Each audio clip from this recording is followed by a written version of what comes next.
من هنا تبدأ الحكاية، حكاية 3 أصحاب يهودي مسلم ومسيحية لمهم التراب والتاريخ. حكايتنا اليوم مزيانة كيف خرافات مماتي ليا ولا حكايتي لأولادي قبل النوم، حكاية صغار.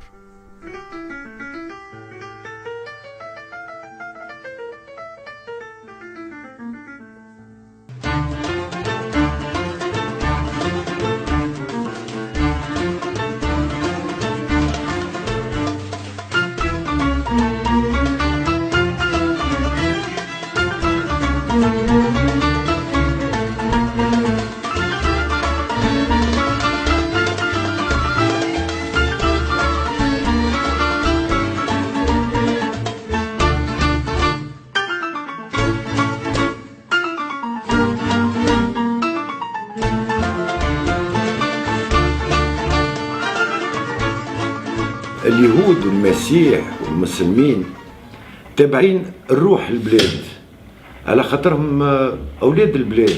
Lorsque j'étais enfant, il n'y avait pas de chrétiens, de juifs, de musulmans. Il y avait des enfants de Tunisie. C'est tout. Comme si on avait dit, il y a des enfants blonds, bruns ou roux. Ça, c'est normal. Les cheveux des enfants sont de couleurs différentes. Et donc, pour nous, les religions, c'était comme les cheveux des enfants. في 8 و9 و10 سنين و11 سنة نكتشف اللي صحابي هذوك والمكتب اللي نقرأ فيه وصحابي متاع الخلاعة مش الكلنا على فردي، لكن ما كنتش نعرفها قبل وانا صغير، بالكل ما كنتش نعرفها. تقال قدامي كلمة يهودي، انا ماشي في بالي يهودي لقب يهودي، خليه يتكلم كيفي وياكل كيفي ونلعبوا جميع وندخلوا لديار بعضنا. فما حاجة تضحكني وقت اللي مسلم مثلا يجي يقول لك اليهودي ولد عمي. مناش ولاد عم، اخوه، البو واحد والرب واحد. C'était pas important pour nous les différences religieuses. On n'a jamais fait attention aux différences religieuses. C'était vraiment pas important. Voilà. نفكر نهار الجمعة بين ال11 والأول تجي الباباصة تجي مصحف في يدها تحفظ القرآن، تحطه على الطاولة، تنحي شابليه من جنبها تبوسه في سليب وتحطه باش جنبها وفي حزامها في العادة تحطه في جنب وتنزل المصحف تبوسه وتحل وتبدأ تمل علينا واحنا نتبعه ونرد معناها ونعاود كريستاسيون. حسيت فما تبادل كبير، معناها احترام على الأقل. الراهبة احترمت ديننا باعتبارنا مسلمين وحفظ لنا شيء من القرآن، والمسلمين المعلمين المسلمين احترموا جيرانهم النصارى وعلمونا نحترموهم. ما يجمع أكثر شيء بين الديانات هي القيم الإنسانية الموحدة اللي هي احترام الآخر، المسامحة، العدل، الاستقامة. نقاط الخلاف العقائدية هذه نتركها لرب، يعني ربي اللي بيعرف. ثم امتزاج وثم أخوية، أخوة فاش مش في الدين، أخوة في الإنسانية، أخوة في الوطن، أخوة في الحياة. تعرف وقت اللي عندهم هم الحج للغريبة هذه في شهر ماي، حج مش هما بركة من كل العالم يجيو يهود، وتلقى أيامات أعياد عبارة عن عيد، الفترة متاع الزوار هذيك حركة تجارية سواء بالنسبة لليهود أو بالنسبة للمسلمين. التجار المسلمين الأحوان اللي يبيعوا فرصة بالنسبة لهم، اليهود زاد كذلك فرصة اليوم باش يقدموا منتوجاتهم خاصة المأكولات بتاعهم.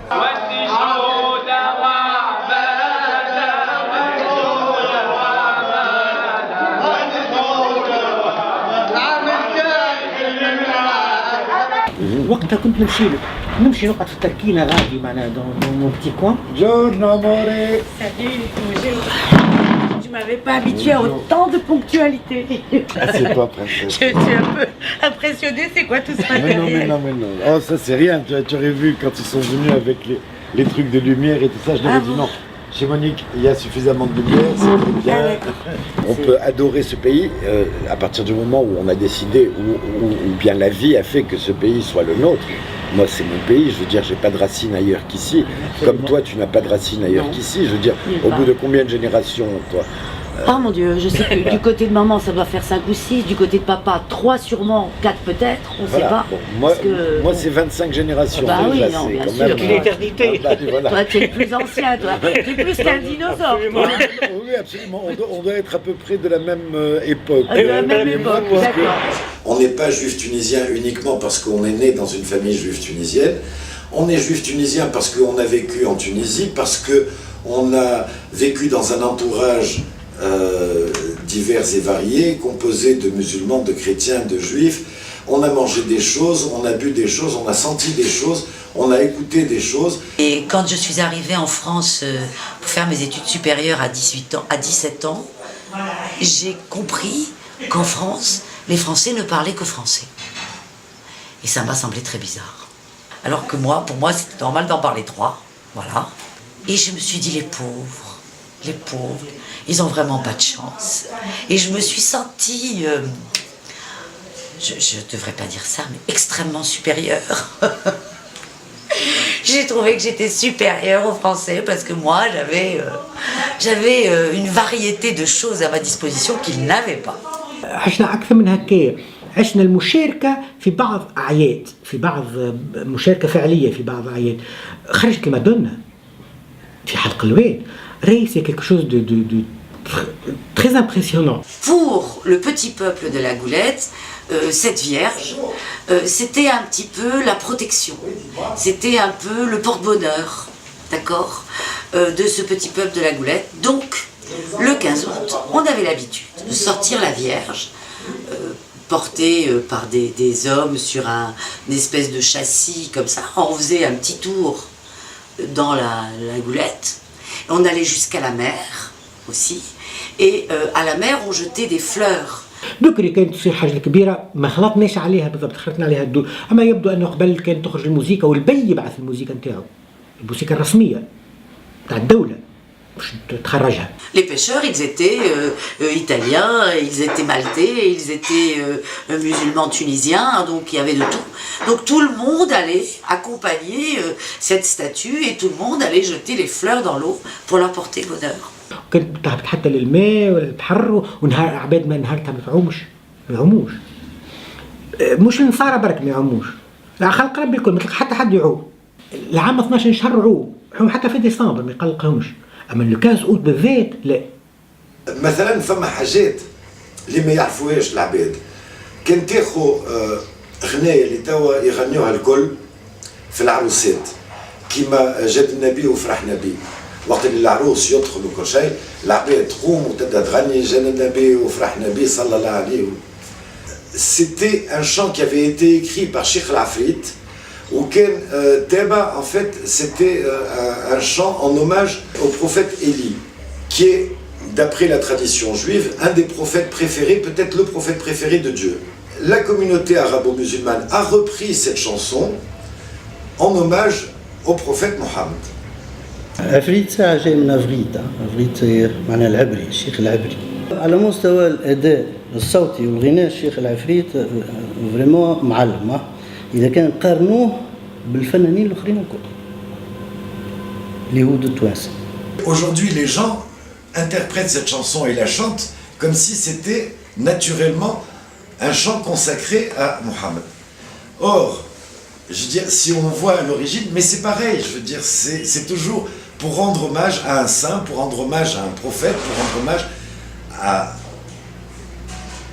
un leader. Voilà. ثم برشا حاجات ثم في البريمة قد ما عملت معاك أنا ماذا بيا سيدي خويا اللي يقول لك كي كنت صغيرة، ثم التعليلات المطهر والهلال وزعما النار تطفاش زاد مسجلها خاطر ثم برشا يسخيلوها جديدة وهي لوك قديمة وغناها بيان سور الشيخ العفريت. زعم النار تطفاش ونابرة من وجعاتي تكوى قلبي بقداش من جمرة فوق جرحاتي.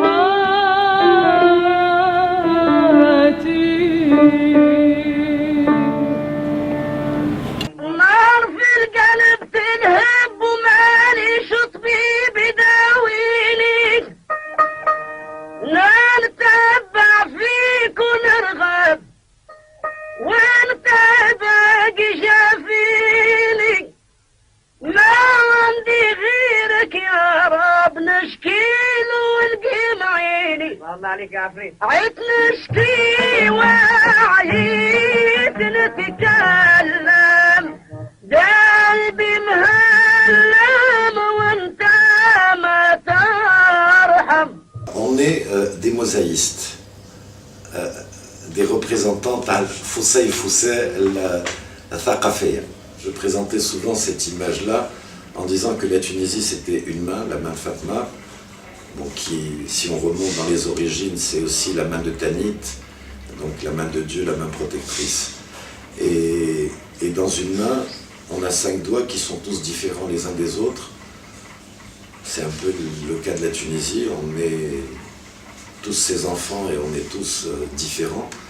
Mais pour que cette main-là soit forte et puissante, il faut que tous les doigts soient là. Si on en enlève un, la main elle est sakat, quoi. Elle est plus valable.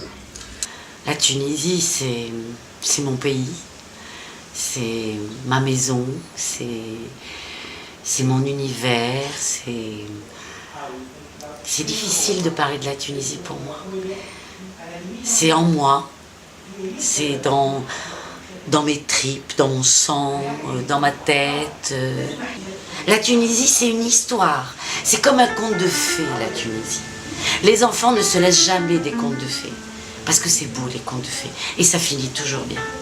La Tunisie, c'est un conte de fées. Il faut la raconter comme ça. Pour que ça finisse toujours bien.